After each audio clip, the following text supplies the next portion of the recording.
Hi my friends. In this step-by-step video I'm showing how to check Windows 11 activation status.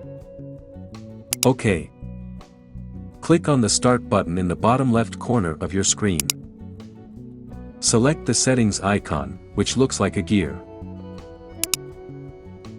Scroll down to the bottom of the page and look for activation.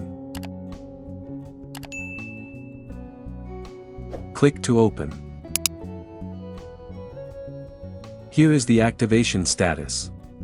It will show this green check, which means the computer is activated. Even you can see Windows is activated with a digital license. That's it.